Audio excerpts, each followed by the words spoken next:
ಹಗರಣ ಮಾಡಿದಂಥವ್ರು ಯಾರಿಗೇನು ಕಡಿಮೆ ಅದೇ ಇಲ್ಲ. ಒಂದು 200-300 ಹೆಚ್ಚು ಕೊಡೋದು ಏನು ದಾಡಿ ಆಗ್ತೈತಿ ಇವರಿಗೆಲ್ಲ. ನೀವು ಕಾರ್ಖಾನೆ ಮಾಲೀಕರು ಸಹಿತ ಅಷ್ಟೇ ಎಚ್ಚರಿಕೆಯಿಂದ ಈ ವ್ಯವಹಾರ ಬಗೆಹರಿಸಬೇಕಾಗ್ಯದ. ಎಲ್ಲ ನಮಗಾಗಲಿ ಅನ್ನುವಂಥ ಈ ಮನೋಭಾವ ಎಲ್ಲರೂ ಬಿಡಬೇಕಾಗ್ಯದ. ರೈತರಂತೆ ಮೊದಲು ಹಿಂಸಾಚಾರವನ್ನು ಮೊದಲು ನಿಲ್ಲಿಸ್ಬೇಕಾಗಿ ನಿಲ್ಲಿಲ್ಲ ಅಂದ್ರೆ ಸರ್ಕಾರ ದಮನಕಾರಿ ನೀತಿ ಅಂತ ತೆಗೆದುಕೊಳ್ತದೆ. ವಿರೋಧ ಪಕ್ಷ ಅಷ್ಟೇ ಕಠೋರ ಅದು ನಿಮಗೆ ಗೊತ್ತಿರ್ಬೋದು. ಅವರು ಅದು ನಿರಂತರವಾಗಿ ವಿರೋಧ ಮಾಡಿದಾಗ ಇದು ಕಂಟ್ರೋಲ್ ಮಾಡೋ ಸಲುವಾಗಿ ಸರ್ಕಾರ ಅಗತ್ಯನೋ ಅನಗತ್ಯನೋ ಪೊಲೀಸರಿಗೆಲ್ಲ ಲಾಠಿ ಕೊಡಿಸ್ಬೇಕಾಗ್ತದೆ. ಇಲ್ಲಿವರೆಗೆ ಅದು ಆಗ್ತಾ ಇಲ್ಲ.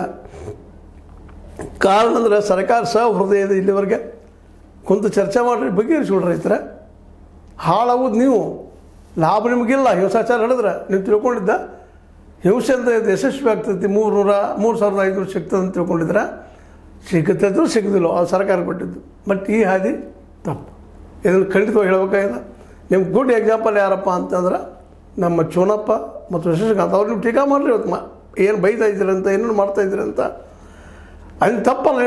ನಿಮ್ಮ ಅಭಿಪ್ರಾಯಕ್ಕೆ ಬೆಲೆ ಅದ. ಅದು ಹಿಂಸೆ ಹೇಳಿದ್ರಲ್ಲ ತಪ್ಪದ. ಇಷ್ಟು ನಾವು ಈ ಸಂದರ್ಭದಲ್ಲಿ ಹೇಳ್ತಾ ಹಿಂಸೆಯನ್ನು ಬಿಡ್ರಿ, ಒಂದಾದ್ರಿಂದ ಇದಕ್ಕೆ ಪರಿಹಾರ ಹುಡುಕಕ್ಕೆ ಸಾಧ್ಯ ಇದೆ. ನೀವು 4,500 ರೂಪಾಯಿ ಖರ್ಚು ಮಾಡ್ತೀರಿ ಒಂದು ಟನ್ನಿಗೆ, ನನಗೆ 3,000 ಯಾಕೆ ಹೇಳ್ತೀರಿ? ಇದರ ಅರ್ಥ ಹಾದಿ ಪರಿಹಾರ ಅದೇ ಇಲ್ಲ. ಆದರೆ ಹಿಂಗಲ್ಲ, ಕುಂತು ಚರ್ಚೆ ಮಾಡಿ ಬೇರೆ ದೀರ್ಘಕಾಲೀನ ಪರಿಹಾರ